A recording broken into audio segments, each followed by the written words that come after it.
welcome to Tony's Quick Tips. Today I'd like to talk about a couple of things you can do that are really easy to help you get known as a specialist or known for your specialty on Twitter. And the first thing that we're going to talk about is how to pin some content to the top of your newsfeed.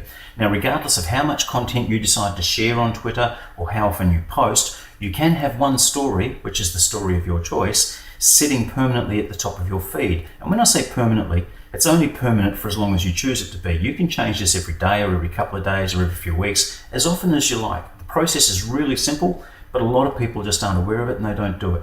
So let's say you want this story here, how will next year be better for your firm, to be your preferred story, being the first story that people will see when they look at you on Twitter and they look at your Twitter feed.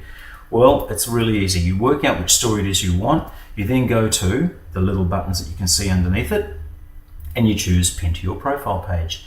A confirmation message comes up, you select Pin, and voila, it is at the top of your feed. And that's how it looks. So the first thing that anybody sees when they come onto your Twitter profile is the story that you want them to see.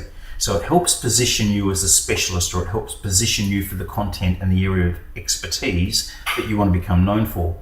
The next thing, which is really useful, is using hashtags. Now, I've talked about hashtags before, but a place where people don't really use them much is in their profile. Now, remember, on Twitter, a lot of people are going looking for experts. They're looking for content, and they use hashtags as a way of sorting through the gazillions of messages on Twitter to figure out who is a specialist or who's talking about those particular topics. So what you do is you put the hashtags into your profile.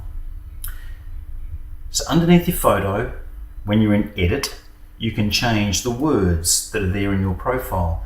Use some of those characters, some of that space, to put some hashtags in for the topics you want to become known about. That way, when people go looking for those particular topics, you're going to become a choice. You're going to become one of the people that they should be looking at and considering when they're trying to find out information about it. So Twitter can be really handy as a way of positioning you as an expert or a specialist in particular topics or particular areas.